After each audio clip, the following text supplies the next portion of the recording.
What's up, guys? You know what night it is. It is Tuesday night, cards and cake, where it all began. And as you can see, I clean up pretty damn nicely, don't I? I got my suit on, I got my bow tie, and I wanted to celebrate with you because this is a big night because there's 10,000 of us in the community. So I see here, what's up, Mike C? Dude, you've been here, and you're always like the first person on the stream. So I really appreciate you. We got Axel in the house, the coolest name ever. Bama Cards, what's up, dude? And, you know, I hope you guys have your dessert. I got mine right here. And I think they're cutting smaller slices, so I might have to get a third. But doesn't that look – oh, shit. Oh, sorry. Well, I started off with an S-bomb. But anyway, there are my slices here. I'm going to have that later.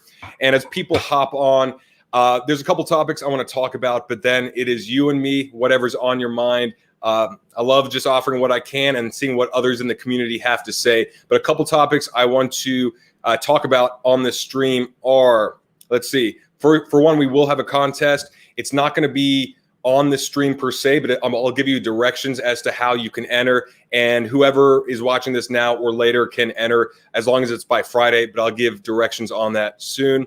And then the topics, Select Football is going to retail. That is huge, especially if you love Select as I do. And there's a lot of controversy with Vegas Dave's video where it was him against Gary V and a lot of, I guess, a lot of controversy. I saw the video twice. I wanted to jot notes on it and see what I really thought of it. So I'll be going over that in a bit and seeing what you guys think. And then, guys, if you didn't check Jeremy's station, Sports Cards Live, he interviewed Patrick Bet-David on his show last Saturday, a couple days ago. It was phenomenal. He did a great job. Patrick Bet-David, if you don't know, sold the 2 Wayne Gretzky rookie cards for, I think, $2 million. So very smart guy, very successful, huge YouTube station. So definitely check that out. But I'll go over that as well. Victor, I appreciate you, bro. Harrison's in the house. Yes. Yeah, I'm guessing you saw the cake. Almost had like half of my food investment, my dessert investment go to waste, and that would have just crashed on the keyboard and destroyed a lot of stuff. What's up, Bill? JJ Bama, Evan. Dude, thanks, guys. It's so cool to be able to do this with you because all throughout COVID, what's up, Ed? All throughout COVID, this has been my escape. You know, just like a lot of you out there, cards, sports, anything like that, just to get away from all the crap that's going on in society, all the dark stuff where it's just like, you know, social injustice and loss of jobs and crazy economy. And like, this is our little safe haven. This is our oasis. So I see there's already 42 people on. So I want to, I appreciate that, David. Yeah, man. Tampa and LA have just crushed sports this year. We got Lakers, Dodgers, Lightning, and Bucks. So it's been an incredible run. Dude, I think that's funny. If you saw the video, Vegas Dave's video, the comments were hilarious. There was one comment I thought that was so funny. I'll share it with you guys in a bit.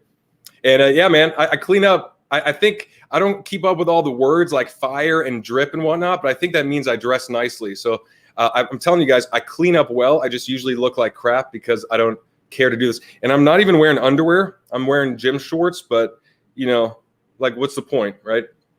All right. Appreciate it, man. Yeah, man, you know, every 10,000 subs, maybe I'll dress up nicely. You know what's funny about that, JJ, is that I actually celebrated a friend's birthday last night and we had cake. And I was like, you know, I was going to have cake tonight and I was planning it. And so I don't actually feel like eating the cake nearly as much as I usually do. But I think I just have to eat it anyway because of the peer pressure. So it's definitely not a prop. It's definitely a sunk cost in a way, but I'm going to try and write it off if that's possible. What's up, Mark? Appreciate you. Bobby, what's up? Ray? Shelly, what's up? My token female. I got like 5 of you, and Shelly is my first one. So it's awesome to see females get into the hobby because one topic I was thinking of discussing in a future stream with either Boris and Andy and Dustin, Chris, Vegas Finds, is how do you get your spouse on board, right? If you are so gung-ho about cards and investing and it's bringing so much joy to your life, how do you get your spouse, whether it's your boyfriend, girlfriend, husband, wife, on board when they don't give a crap about cards? And I think it was a really fascinating topic. If you guys know any tips, then let me know, like any tips. But I will say I do have an advantage in the sense that my girlfriend is an investor and she loves talking about this kind of stuff. So we talk the same language, even though she doesn't care about cards. When I talk about, hey, this is low and this is high, and let's compare this to a stock, she gets on board. But one thing I would say is, if you are bringing your best self to your partner because you're so excited from cards, it'd be hard to be upset, right? Like if your wife is upset at you because you're spending so much time with cards, it's like, are you neglecting her and the family, or are you using this amount of joy that you're getting to enrich the relationship, right? If you are paying for an extra vacation because of the investments you're making in cards, that's probably going to help. But if you are spending all the tuition money you have saved up for your kids, or the vacation money on cards for yourself, then yeah, that's not going to be very good. So I'd love to hear if you guys have any. There we go. There you go. Funding the sugar babies. Okay, so let me go. Hey man, dude, I'm gonna do a video on this. I'm gonna do a video because the reason why is because whether it comes down to your wife, your husband, boyfriend, girlfriend, it's all about sales. And when you think about sales is all about what is in it for them. So if you are bringing your best self to the relationship, you are making money, you're a happier, better person to be around. Who would want to turn that down? But if you are neglecting the things you promised to do, if you're having less money, if you're being just less attentive when you're around your husband or wife or whatever, then of course they're going to be upset. So I see it as, it's rare for the partner to like cards as it's like cards for what it is, but they could like the fact that you are happier because you're doing this while you're still meeting all the other obligations. That's the way I see it, but I'd like to hear more input there. All right, guys, 74 of you guys are on. I appreciate you laying. Okay, hey, there we go. I like Mark's thoughts right here. Hey, man. The refractors kind of look like a diamond ring or jewelry, right? So you have like a nice rare refractor and just say it's like guy jewelry. There we go, man. I will be a male gigolo for sure. That's a pretty popular occupation here in LA, actually. What's up, man? Welcome from LA. I know a lot of my people here in California are moving to Texas, so I might be on the boat with you. Let's see here. So I'm going to go to a couple of the topics first. So what players to invest in? Let's just answer this for Ryan real quick. I think Herbert's great. My thing right now is what is low. And because I've not followed basketball as closely as I would have liked to, because the Tampa Bay Buccaneers have just dominated, and I've been watching highlights of the Super Bowl every day for like 30 minutes a day just to relive it.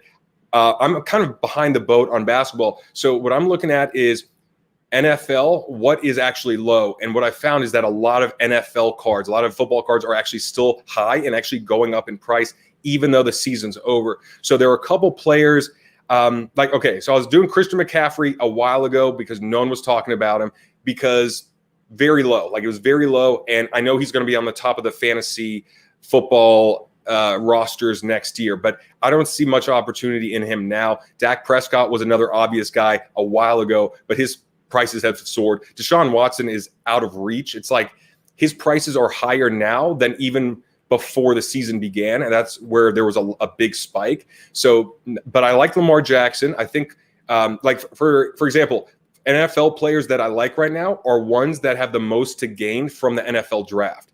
I don't know where the quarterbacks are going to go. I don't know who's going to get swapped where. But when I think of, for example, there's a website I looked up.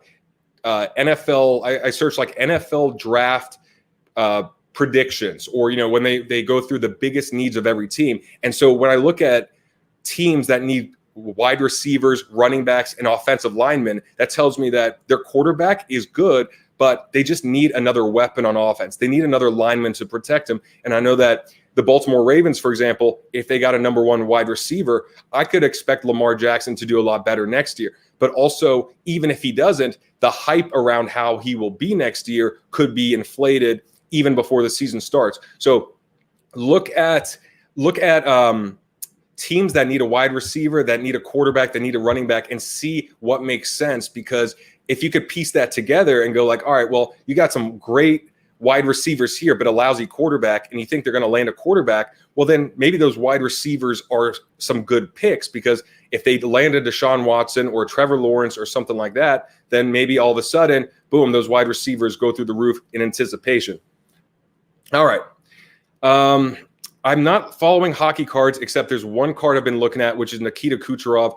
And unfortunately, this has been a ridiculous spike for Young Guns rookie cards, where I've been following Nikita Kucherov because he's injured throughout the year, but he plays for the Lightning. So the Lightning will make the playoffs unless something disastrous happens, and he should be healthy for the playoffs. But when I saw his Young Gun rookie cards, his last auction ended at $500, which I thought was insane. So I think hockey's just really hot right now. So I'm looking elsewhere, man. All right. Yeah, and maybe, Kyle, this is why the quarterback prices have been high so much, because there's a lot of it's musical chairs. Did someone just say it's musical chairs?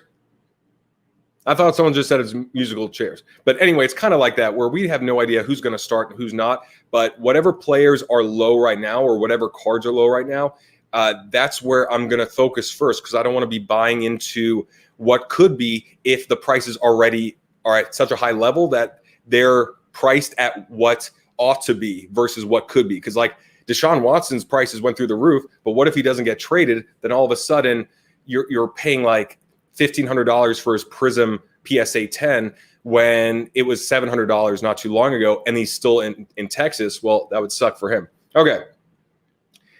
This takes me to Select Football. So if you haven't seen, Select is going to go retail for at least football. I've not seen basketball, any news like that. I would assume that they follow suit. But obviously it's big for Select. I mean, my whole thing when I first got into it was I was looking at Prism first year and I was looking at Select first year, and I couldn't understand why Prism was so popular and so expensive while first year Select wasn't. And it was like weeks later that I discovered that Select was a hobby only set. And I remember thinking to myself, well, if it's not retail, then doesn't that mean that it has an upside? It has a chance to go retail, because if it does, then I could, the prices should probably go up because more people see the product, they're ripping it, they're searching for it, whatever. But like my whole take is this. I have a lot of first year Select football already. Like those boxes back there are first year Select, which was a very cheap box when I bought it, but I did not expect it to go retail. The thought process behind it, I think this is the most important part, is that the thought process was, what are the pros and what are the cons? And when I thought of the pros of Select, I said, I like the look of it. I don't know anyone that doesn't at least find it neutral. I think most people like the look of it. It's been around since 2012, so I know it has longevity. It's not like one of these sets that pops up for a year and then all of a sudden disappears or gets thrown into Chronicles or whatnot. So I was like, all right, longevity, it looks good. The print runs have got to be lower just because it's hobby only. Even though I didn't know the numbers, I was like, I just assumed that it's lower. But then what are the downfalls? The downside would be, if it gets discontinued, it would be done. Like maybe people wouldn't care. But because it lasted so long, I figured, well, there's more things going for Select than against it. And it was just that simple process that made me think like, all right, well, maybe it never goes retail, but at least it has that potential and it should eventually get closer. The gap should be closer. So obviously I'm excited, but I am biased because I love Select. Right here, Costa Rica card collector. Let me see here. Nope. There it is. Costa Rica card collector. Wait, there it is. Design this for me. So you see the Select High Life poster back there. But I think the whole point of it was just, oh shit. Oh damn. Sorry guys. There was like an update warning on my laptop and then just automatically started. So I thought I lost you guys for a second. Okay. Bottom line on Select is I'm excited. I expect first year Select of everything to go up. And I don't know if it's going to hit retail in basketball or baseball even, but I do have first year of baseball Select. I had a couple cards first year Select hockey, and you just never know. But to me, it's just more of like weigh the upside versus downside. And to me, it was way easier to see that Select's upside was higher versus the others because it had not hit retail, but it had everything else going for it. Very long-winded answer. Let me go to the next topic. And before I answer your questions, let's talk about Vegas Dave's video about the market crashing. And I'm going to have to look at my notes because I really wanted to go through this video a couple times. If you've not seen it yet, it's a pretty controversial video for a couple of reasons. But when I watched it, the first thing is that I noticed, and this is kind of like a important lesson in life, is I started watching and I already wanted to defend Gary Vee. And I have a bias, right? I have a bias because I've listened to Gary Vee for years, but way before sports cards. He's helped me in a lot of areas. I believe he truly helps other people. And I truly believe he has a good heart and he means to do well. So from hundreds of podcasts and little snippets, that's what I believe. So when someone is attacking him, I automatically am thinking like you're full of shit, right? So I had to at least acknowledge, hold on a second, let me remove the bias. Let me see what this guy, Vegas Dave, has to say. And let me see my notes. I'm gonna have to read some of my notes here. I also have not followed Vegas Dave. I just know roughly about what he does. Here's my other bias though. And I don't know if I'm the only one in this boat, but when you have the word Vegas in your name, I think of Las Vegas as Sin City, right? Drugs, strippers, party. I don't exactly think of Vegas as ethics and doing the right thing and wholesome. So I already noticed that like someone with the word Vegas in their name kind of makes me think of all those things. And I got to say, Vegas Fine 777, Chris, you're a great dude. I'm not including you here, but just it's like if someone is named South Beach Sal, you're like, South Beach Sal, I don't trust a South Beach anything. Because if you lived in South Beach, like I've lived for a couple of years, yeah, there's nice areas, but there's a lot of sleaze, a lot of cocaine, a lot of like shady stuff. You get like, like, was it Tiger Joe or Tiger King? You had like that one guy down there in Miami who's like doing all these things with exotic animals. And you're like, all right, this is not wholesome. It's not exactly trustworthy. So here's my little synopsis on the video. I want to see what you guys think. But going into it, I was like, all right, there's Vegas in there and you're about gambling, and your little trailer video, your bumper video that plays, you're throwing money around and you're looking like the showboaty kind of person, which reminds me of Vegas, which reminds me of South Beach. And Gary Vee is all about humility, hard work, practicality, optimism, things that I really believe help people. And so all of a sudden I'm like, all right, I'm already put off. But I will say this. He did mention at 2 minutes, 48 seconds about polling people outside the hobby. And I thought that was actually a fair point, because if you poll people within the hobby about what they think of the hobby, you're not going to get an unbiased answer. So to poll some people from the hobby, but then the majority outside of the hobby, I think is a bit more well-rounded. So I'll give him a point there. Let's see here. And then by minute 4, 10 seconds, 4 minutes and 10 seconds, he mentions that he predicts the market's going to crash by the end of 2024. And I was like, that's 3+ years. And of course, at this pace, it's not going to sustain. Like, you can't have cards doubling for the next 3 years, because obviously, when you double once or twice, $1 to $2, $2 to $4, that's fine. But then after a certain point, you can't go like, well, this card was $1, then it's 64, then it's 128, then it's 256, then it's 512, then it's whatever, 1,000, 1,000 plus. So I was like, all of this is just to say the market's going to crash by end of 2024. That wasn't very bold of a prediction to me, just because I thought there's no way it can rise this fast and not crash by that amount of time. So I didn't really think of it as like, I don't know. I didn't really think of it as like a big deal or like, worth making a video over. Let's see here. Okay. I think this is where it got me. Vegas Dave says Gary is not real, but he is. Like, Gary is the definition of real. If he is a poser, then no one's real, because like he is all about humility and doing the right thing and putting everything out there in spite of what people think, but also like he mentions when he was a kid, he got bullied into drinking urine from a Coke can. Like, that's pretty damn real if you can put such an embarrassing moment out in front of the world. So like you kind of lost me there when you say that he's not real, but you are, but you're the one that is throwing money around and doing all these things, which just strikes me as like trying to please your ego versus actually pleasing your soul or like leading with your heart. So anyway, I'll see the comments in a second. I just want to go through this. Okay.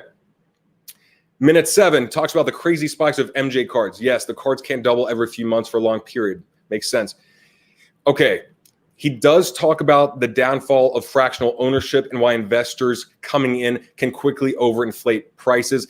And I think that's a fair point. Human behavior is greedy. It's always looking for the next opportunity to make money and then get out. I think, we see this with crypto, and not saying crypto is not real and it's not a good investment, but there's always that, let me flock in and then just buy up and sell and get out without even understanding what it is. I see that with cannabis, right? Cannabis industry boomed, but people don't know anything about it. It's just like buy land and grow, invest here, buy this company, start a dispensary. And all of a sudden you have like thousands of growers and hundreds of companies. And then after a while, it's like, okay, well, you're not that good. So you go insolvent. You're not that good. A law here regulates what you can do. So that goes down. And so it's like a gold rush right now where there's so much craziness going on that, yeah, I do see some sort of correction in the future, just based on how human behavior is so eager to get in where they see money without understanding how things work. Okay. At minute 11, talks about investors coming in and not seeing the ups and downs of the sports card market.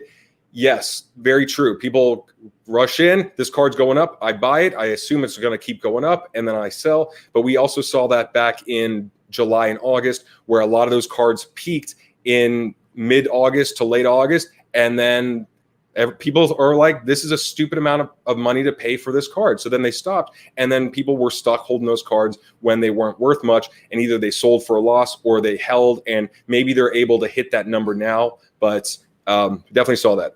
Okay. This is it though. I'm getting to it right here. And I totally agree here. There's also a take that was from Patrick Bet David, but it'd be cool if David Beckham chimed in too, that I will let you in on in a second if you have not seen the video with Jeremy. But minute 13:56, he takes out an MJ sticker and he's like, this is what I think of it. This card wasn't worth much, I don't know, a year ago. And he takes it out and he actually burns the card. And I think that's where it's like, dude, this video is all about wanting to bring attention to you. It was not about anything else. It was all about how can I be controversial and be so shocking that people tune in, whether they agree or not. Because a lot of it was, I want to save the hobby. I want to save the market. I want to do all this. But it was just like, then why would you burn a card? Why would you bash someone else? Why would you go about it this way? Because at the end of it, there was like no solution.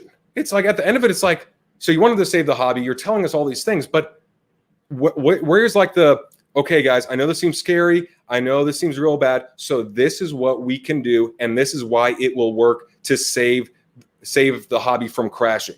Unless his whole thing was just, I'm going to scare the crap out of people so they get out. And that's going to be me saving the hobby. But like, there was not a good takeaway from it. And the very last thing he said before I hop back onto comments is at minute 15:52, Vegas Dave says, a lot of you people in the industry are going to say, I'm not going to listen to a guy who picked the Saints to win the Super Bowl. And then he goes, let me remind you who's Gary's team. And then he pulls out a New York Jets helmet from the trash. Here's the thing. Gary did not predict the Jets to win the Super Bowl. He's actually a legitimate fan of the team. So to compare someone that you chose from your strategy to win the Super Bowl with someone else who's a lifelong Jets fan, to compare that is stupid. It's just illogical. So to me, I'm like, you lost me on so many levels, and there may have been a little bit of legitimacy, but you're like erasing away all these decent points with some of the most outlandish stuff out there. So anyway, those were my thoughts. But I will say this. I'm going to show you this comment. I thought this comment was hilarious. Let me share the screen here. All right, share the screen. Let's see if I can get this right. I do notes for all this stuff. I thought this was the funniest one. He's an angry hobbit with the only thing bigger than his ego is his need for attention. That's a pretty ballsy comment, but as you see, you got a lot of likes. And at the end of it, I just thought, like, dude, you had some good points there, but man, this was about you. It wasn't about us. It wasn't about the hobby. This was about your need for attention. And that's my take, at least. So I want to hear what you guys think. And then lastly, let me go here and just tell you guys, yeah, definitely. Yeah, and dude, if you want to see some funny comments, go to that video and just read some of the most popular comments. They're hilarious. All right, but this was Patrick Bet-David's take on it, because Jeremy asked him this question. I thought it was a great question to ask. And this is 23 minutes into that video. So take a look at Sports Cards Live interview with Patrick Bet-David on Saturday. But this is what he said when asked the question, what do you like, whose side are you on with the whole Vegas Dave versus Gary V thing? And he said, I'm on both, right? I see points from both. He goes, the hobby has forever changed with all these factors in society, with COVID, with technology, viewing cards as artwork or collectibles. But yes, the growth is unsustainable and due for a big correction. He also pointed out that 20% of all money circulating in the US was printed in the last year. And so there's a lot of fake money going around. There's a lot of people with money now, but also interest rates are super low, and they've been low for, I think, 8 years, he said.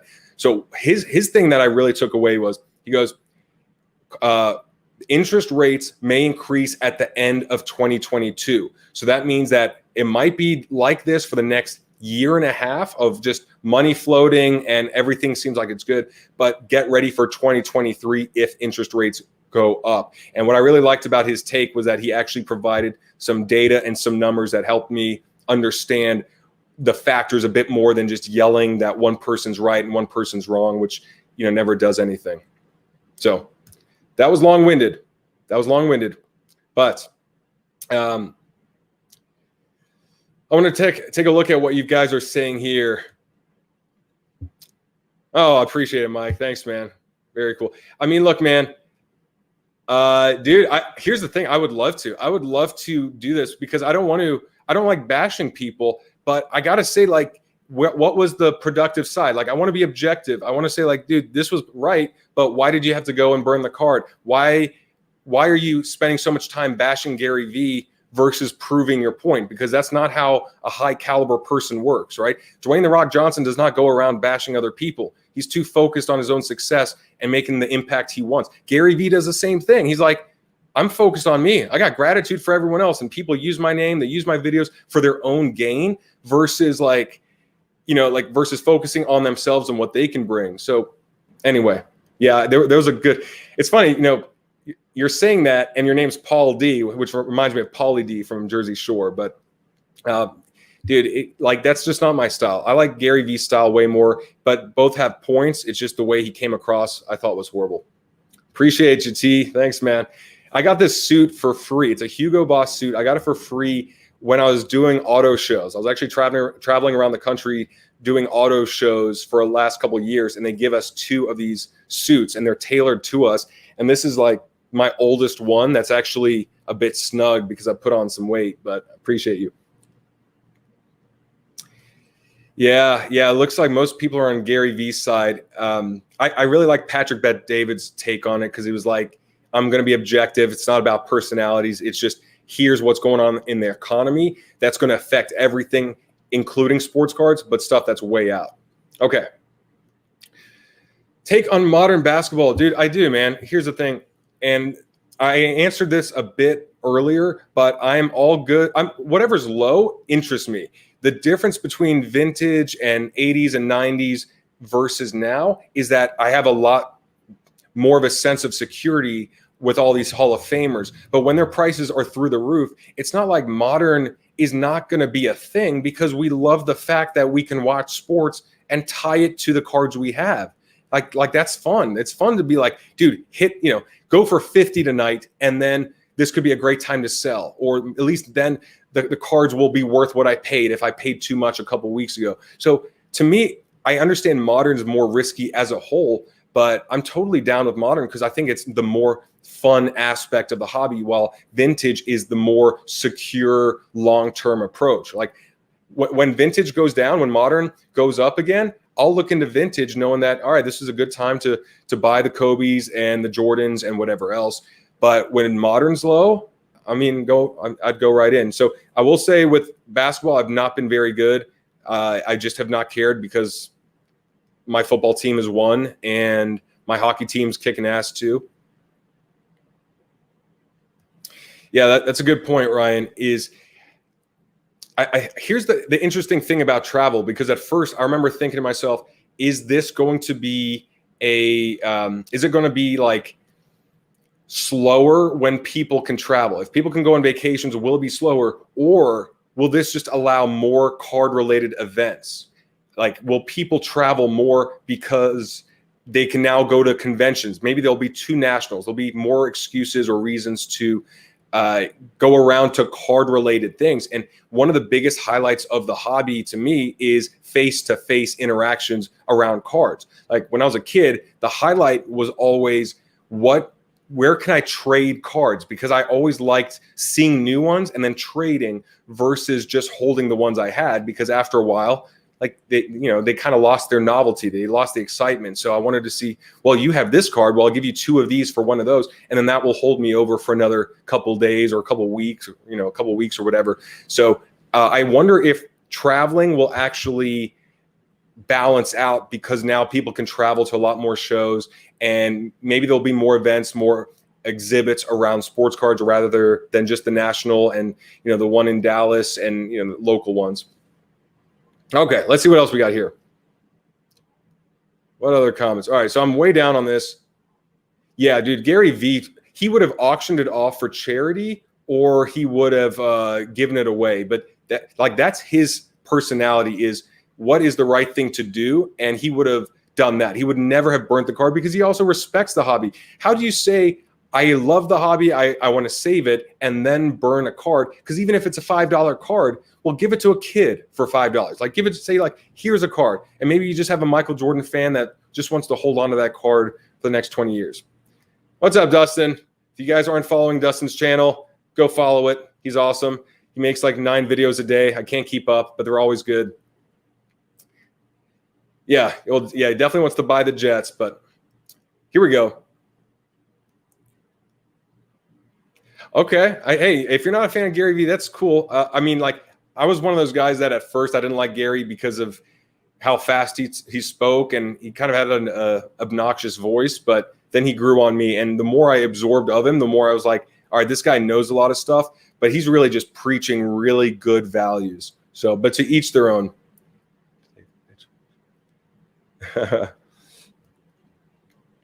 Yeah, it's funny, man. And in the video, he said, I have all these Derek cards I'm actually making more profit on. But then he also says I'm holding for the next 2 to 3 years. So I was like, all right, well, I guess what? You're selling a few and holding the rest, or what is it? But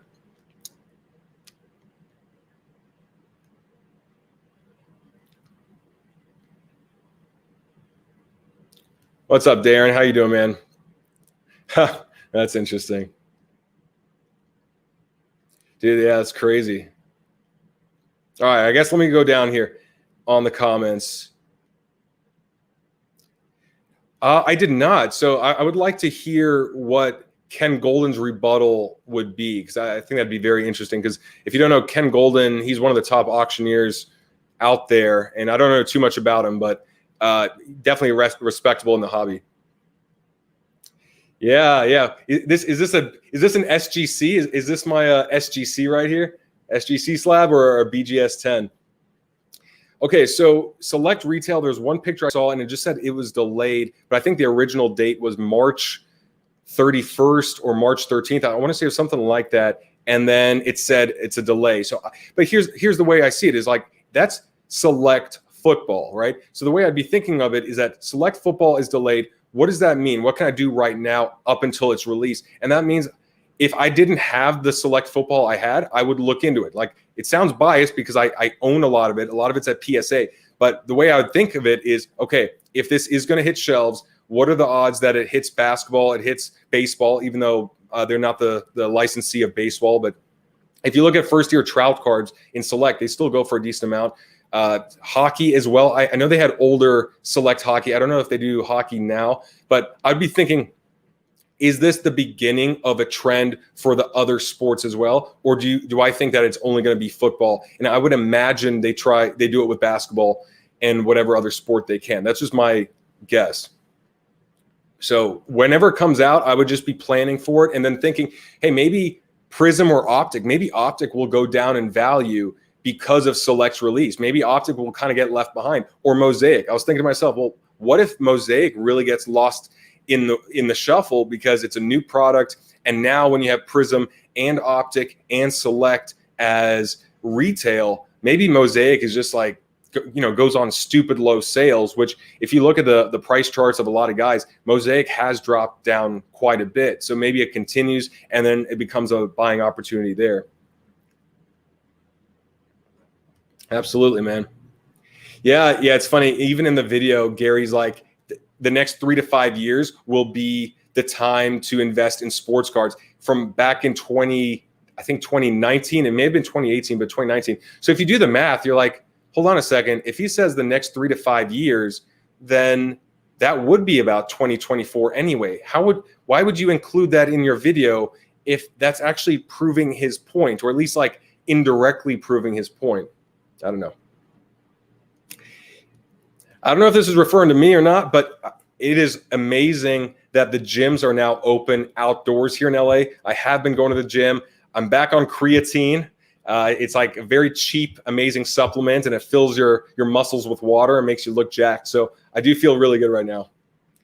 Yeah, I could definitely see that. Because, when I think of Vegas, I think Floyd Mayweather, I think of Conor McGregor. They know how to bring attention to themselves, but it's not necessarily value packed. It's not really like based on a lot of merit. It's usually just like, well, you do a lot of crazy things and you throw money and you burn cards and you call people out that have a lot of attention for good reason.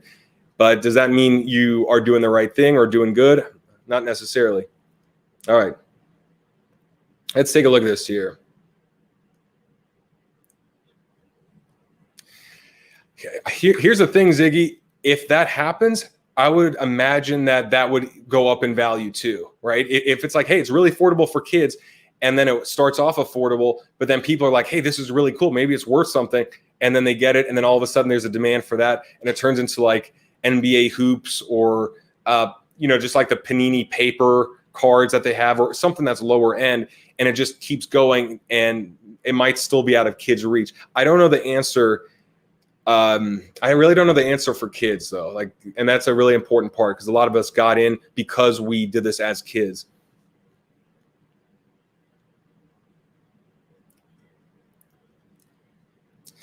Look, that's a pretty good point because, all right, so Star Stock, yeah, obviously they're focusing on active players, primary rookie cards. And I thought the same thing. And the reason why is because when I'm on Comp C, it's like a very similar dynamic where if I see a rookie card of a guy and there's only 3 of them for sale, I know that, okay, what are the odds that someone sends another 5 of them? And what's the odds that they don't? If I can control the supply, then I have an advantage. But when there are certain cards that I see that one person has literally 20 or 30 of, I'm like, man, if I were to buy this card and mark it up to a price that I think is going to be good when that player goes off or is back from injury or whatever, I'm like 30th in line. I'm like that, if you ever see taxi cabs wait at an airport or at a place, it's like you're at the back of the line and they go in order. And so unless I'm trying to undercut myself and get a very small profit, then yeah, there's a point where I go, the demand needs to outweigh the supply in order for me to feel good about it. And if the supply is 300 cards here, but there's not 400 people or 350 people looking to buy, then yeah, it's just going to sit there. So I think Star Stock can have 300 cards or 400 cards of a player and that be okay if they have 1,000 people looking at that card and 400 of them want to buy it, and there's a bit of a bidding war. So, if the supply of the cards grow too fast, then that's exactly what's going to happen. And that's the one thing I really wish about StarStock. I wish their transactions, their listings, for one, I wish I could see the cards, but two, I wish they went over to eBay as well, because I've been tearing it up on CompC. I have like so many sales this month. I think almost as much through half of February as I did all through January, which is insane. And a lot of those sales are eBay. So I have people that are looking at CompC and they're buying off of CompC, but a good third to a fourth are going on eBay and buying that card at a marked up price through CompC's eBay store. So they actually send it out. So I just wish that there was a way for StarStock to list the card on eBay, but I know that their design is to make it more of like an active stock market where everything is in-house and there's just a lot of movement within, just more of like a gambling, flipping type of setup versus the more of a resale model, the way that CompC has it. Okay, let's help Hunter out. I have a bunch of Jordan raw doubles and triples that I need to sell. Advice.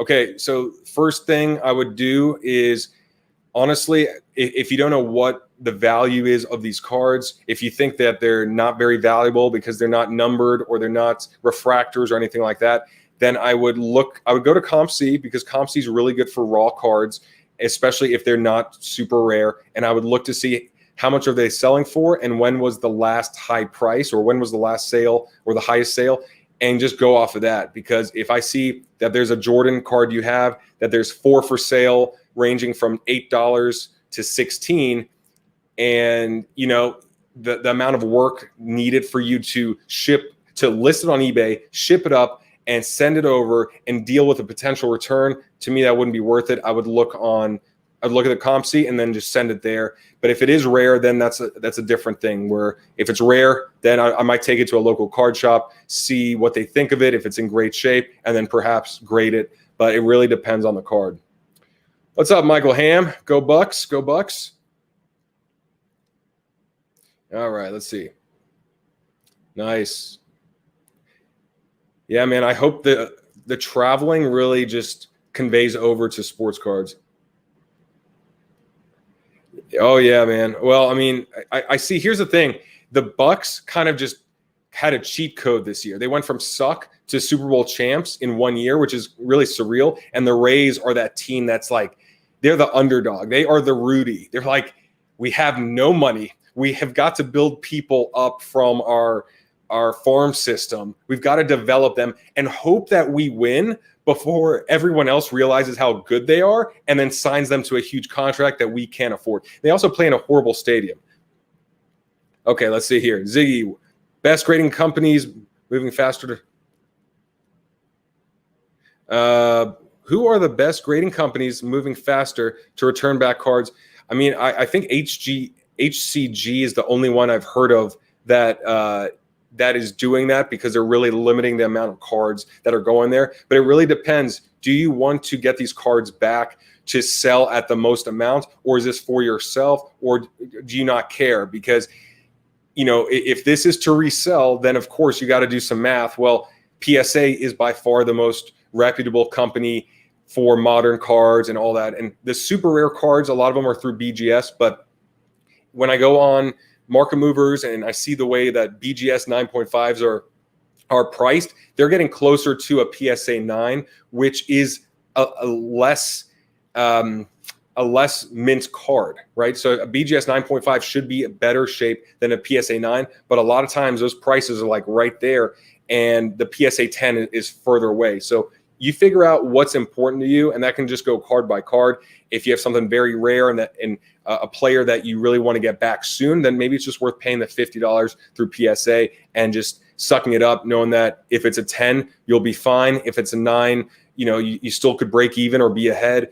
But it just depends. If you want to resell SGC, BGS, HCG, I always want to say HGH, but HGC, it's always it's just tricky because there's like a power battle for number 2. There's like this, BGS is pretty, I think is there at number 2, but there's like this swing. But PSA just seems to be bona fide number 1, where I don't want to risk going with anyone else at this point. Maybe in a year, HCG is the company to go with, or they've proven themselves for a long enough period.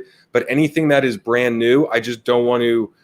I don't want to put any money into until they've proven themselves. Same with NBA Top Shot. Same with Mosaic, which I learned the hard way. I went in on Mosaic before it was really proven. Same thing with rookie cards of these rookie players, like this year's rookie class or even last year's, where I'm like, hey, let me wait to see what you really have.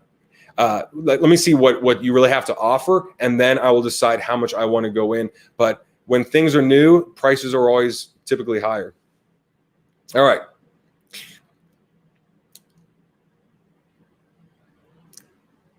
Trisha, who wants to help Trisha sell her cards? I don't know if you reached out to me on my website, if that was you, but if you inherited a lot of cards, I mean, there's so many resources. If you're here in Southern California, there's card shops. I would just call like an auction house and see like, yo, sell my cards, Golden Auctions, Probstein, someone that you say like, just do the work for me. I got all these cards. If you inherited it, then something tells me they're vintage cards, which could be worth a fortune. But I think one of those auction houses or consigners would be the best answer. All right, here's a question by Brad. Awesome name. You say something about interest rates in banks going up. What percentage of money should a person have in market and bank?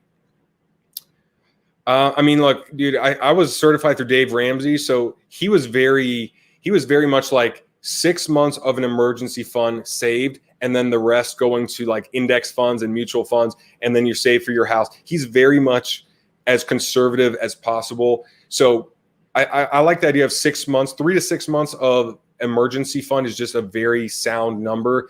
I think any more than 6 months, and I'd be wondering, why would you just not invest past that? Do you think that you're going to get fired and you won't be able to get another job, that type of thing? But yeah, so like if you could have 6 months in the bank and you feel good about your situation with your job, and if you were to get laid off or anything, you'd be able to pick up another job with similar pay. I think 6 months is very reasonable. That's me though.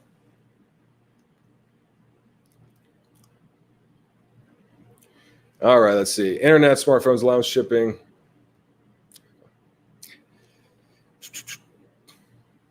Yeah. Oh, well, I mean, Kyle, this also brings up how easy it is to make impulse buys, because I think this is one of the funniest things. When you go on eBay, you click, you bid on a card and then you win, right? You win, but you didn't win a damn thing. You committed to paying the most amount of money for that card in the entire world at that point, right? You have committed to be the highest bidder. I will pay this amount of money more than anyone else committed. That's not really winning. Winning is like, I put $1 into this raffle and then I got this prize, right? That to me is winning. Okay. Awesome. You hear that, Dustin? You're not so bad. Oh, gotcha, Tal. Gotcha. Dude, here's the thing. I was actually thinking about that. He's a marketing machine. He wants the attention. And so like he did a good job of getting a lot of us to talk about him. But I just don't understand what the end game is, because to me, it just is like, all right, whatever you say, I think higher of Gary because he would never stoop to that. So maybe you get more attention, but does that really mean you get what you want? Because, would you rather have more attention but less respect? Because I'd rather just not have it, personally. So I was thinking about that though. That's a good point. Oh man. Yeah, I got you. What do you think of CSG grading cards now, and how, man, I think Dustin knows a lot more about CSG than me. I know that they have a background in comic books, which obviously brings credibility to the table. But where will their value stack up? That's the thing. I have no freaking clue. And that's why I don't even want to go with a second or third or fourth place company, because right now I just have to stick with number one, because I don't see PSA dropping. I think there will be a battle for number two, but I just don't see PSA falling below the others, right? So for me, I'd rather wait longer, but when I get the cards, I want to know that I can move them. And I have BGS. I have BGS 9.5s. I have SGC 9.5s and 10s. I can't move them. Like they sit there. And even when I'm on eBay, I don't even include them in my search, because even though the cards themselves are good, like BGS 9.5, I'll include in the search. But the others, I'm like, it doesn't matter if the card is in better shape, because it has this scarlet letter on it, right? It has this slab that people don't understand. They don't know if it's worth more or less. They don't know if they'll be able to move it. So I think with a lot of these modern Prism rookies and Optic rookies and Select rookies, where it's more of the currency of the player, where it's like, this is my window to sell. I want to sell right now. It's very dangerous. If it's an RPA or some rare parallel that there's only 99 of in the world, and it's SGC 10, well, maybe that's not so bad, because you know that it's a very limited card for collectors. But for investors and flippers and people that want to go in and out of cards quickly, I don't want to be stuck with a grading company that people are confused about, right? I think when they want to buy, it's like, oh my God, this player just took off, or they just signed with this team, I want to buy. It's like, HCG 9, what should I pay? I don't really know. Well, I'm just going to go with a PSA 9 and pay more, because I at least know what that is. So I just have no idea besides that. Okay. All right, guys, it's 6:51. Let me tell you about the sweepstakes, or whatever you want to call it, since you've been on for so long, and I appreciate it. Let me pull up my notes here, and then I'll go over it. Okay. So last time I did it on a live stream, and it was a disaster, because there were a lot of comments, and I picked someone that was out of order. So that's a good question. I'm doing a most interesting man in the world gathering. That would be it. I got to have my select high life. Okay. So this is it. It's going to be very simple, and you have until, I'm going to say, Friday at noon Pacific time. And this is all it is. Hold on one second. All right. What I'm going to do is, on this video right here, because if it's in a live chat, it's going to be a disaster. This was my last video right here, where it has game plan on the thing, where it's like cards on one side, money on the other. This is how I'm going to go full time. On that video, in the comment section, all you need to do is put your first name and last name initial, first initial of last name. That way, if you win, there's not going to be like 19 people saying they're you. I know that, hey, if multiple people say it's you, I got to look at your ID and just make sure it matches that. And all I want you to do, I'm going to write this, I'm going to copy and paste it, in 9 words or less. 9 words or less. Let's see if that goes through. What do sports cards mean to you, or why should you get the giveaway? So this is relying on your creativity. You know my personality, you know whatever else. I want to see some amazing comments, and there's going to be 3 giveaways. I don't know what it's going to be, but I will shout you out if you are the winner. I'll make a community post. I'll also respond to the post that is the winner. And then you guys have I'll give until Sunday at noon to respond to me before I move on to someone else. But I want it to be special. I want it to be something that you like. So that's why I don't know what it is yet, because I might just ask you, who's your favorite player? What platform are you on the most? That kind of thing. Because if you know me, which most of you guys don't, but I'm the worst at receiving gifts. Like, people give me like a brown sweater that costs $90, and I'd be like, I'd rather have a $10 Chipotle gift card than this $90 poop brown sweater. So I would rather give you something that you actually like. Tampa Homes, where do we post it again? It is my last actual video, how I'm going to go full time in doing this. I'm going to post it one more time in the chat. And I think I saw someone had a super chat, so I want to see if I can find you here. All right. And if you are watching this after the time, you can comment on this video as well. I'll look here, but I think if you are watching this live, you cannot you cannot post on this video as a comment. It's only a live stream. It's only in the chat. Okay. Yes, Shelly, very much so. I hope to see you all there. I think some people want to kick my ass, so I need a lot of people to defend me. I might bring a taser. Who knows? Dude, you nailed it right here, man. BGS and SGC, they are not doing themselves any favors. They are like saying, hey, we kind of like the way it was from 1998 and 2014 and whatever. We're just going to stick to this. And they're not acknowledging how big of an influence social media and other people and like how much has changed. I'm like, how in the world are you guys living like it's 20 years ago and expecting to compete? If you want to live like that, that's fine. If you want to operate like that, that's fine. But you're going to get left in the dust when there are companies like PSA that's at least doing what they can to innovate in the ways that they feel fit. So yeah, I'm kind of in terms of the label, I just wish the red was on the back, not the front, because on the back you would know it's PSA and it'd look fine, but some PSA cards with the red just look horrible because it's a blue card or a teal card or a green and just doesn't look good at all. Okay, guys. So remember, by Friday at noon, PST, Pacific Standard Time, I will pick the winners of that. I don't know what the thing is yet, but what do we need to write? Yeah, I'll post it one more time here. And after this video, I might just post it as a comment if I remember, but I'm kind of getting hungry for cake. So 9 words or less. What do sports cards mean to you? Or you could choose, why should you get the giveaway? I want to see something creative, all right? I want to see something creative. So, next video title. I made so much money with sports cards, I bought myself a tux. How about that? All right, let's see here. Yeah, I remember your comment, Plain Flat. I think I responded to it earlier today. Dude, you gotta appreciate YouTube, appreciate that YouTube algorithm.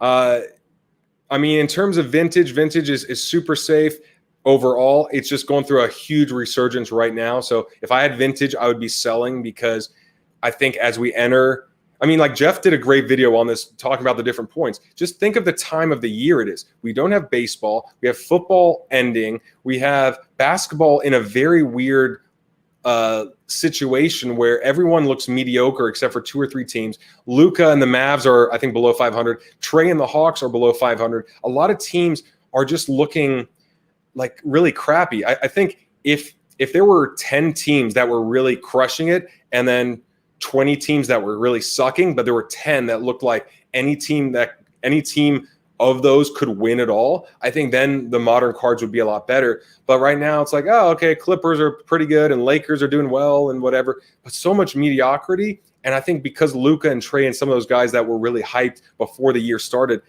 have been really, their teams haven't been doing too well. I think it's really softening a lot of the modern card prices. So, I mean, I'm selling a ton of the 90s stuff on CompC, very little modern, but I think that'll change.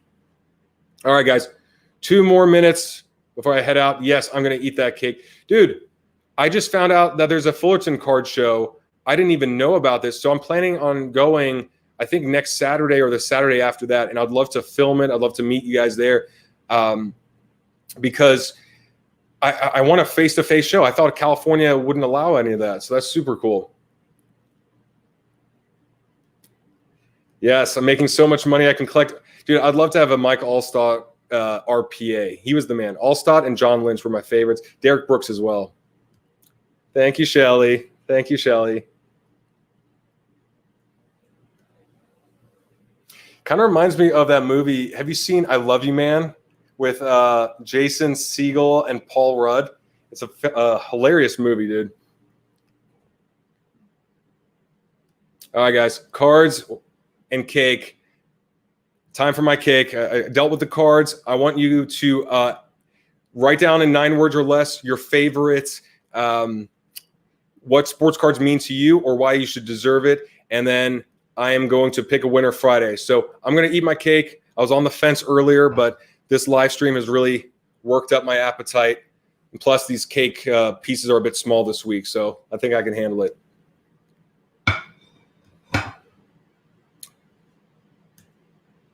All right, guys. I guess I will see you in Fullerton.